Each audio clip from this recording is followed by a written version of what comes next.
Taoiseach, one of the central demands of the young people who have led the fight for radical climate action is to keep fossil fuels in the ground. As the scientists tell us, we must keep 80% of known reserves in the ground if we are to have even a chance of going over the tipping point in terms of the climate heating up. You have tried to justify your decision to block People Before Profits bill that would seek to achieve that in this country by saying things like gas is a transitional fuel, and you've similarly used that to justify promoting the liquid natural gas terminal at Shannon as part of this European projects of common interest. Now, I just wonder, have you got a comment on the fact that the European Investment Bank earlier this week, at the end of last week, has, in contrast to your approach to this, has just made a decision that it will stop financing all fossil fuel energy projects from 2021, including gas. Very importantly, including gas, despite lobbying from a number of European governments to say that restriction on gas projects shouldn't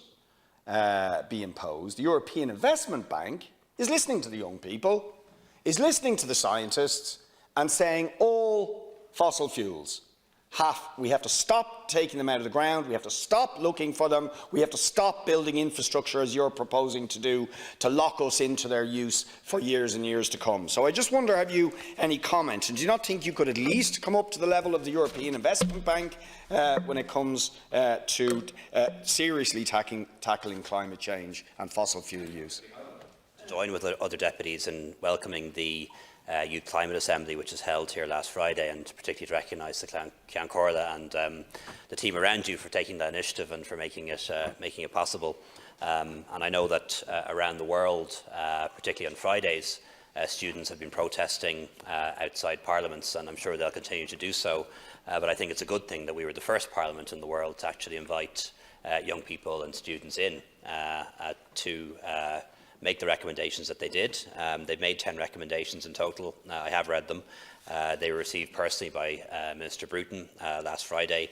Government will examine them and will respond to them in a reasoned and serious way. That will involve, no doubt, accepting some and implementing them. It may involve not being able to accept others, particularly those that may not be in the competence of the Irish government, such as those that relate to international trade law, for example. But one that did strike me, which was a learning for me, was the recommendation that they made around refrigeration in particular. I think was one of the young people who attended pointed out that we would never in our homes leave our fridge wide open. We've all been told since we've been kids to close the fridge, and we would never in our own homes take the door off the fridge or leave a fridge wide open.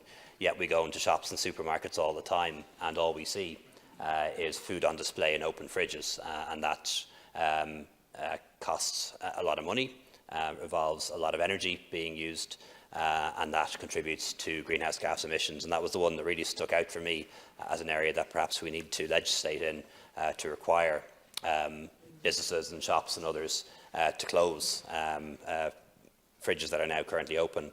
On exploration, all I can say to the deputy is what I've said before. Our policy is guided by scientific advice, the advice of the Climate Action Advisory Council specifically, who recommended that we end exploration for oil but continue to explore for natural gas, as it is the cleanest fossil fuel part of the energy mix, probably through to 2040 or 2050.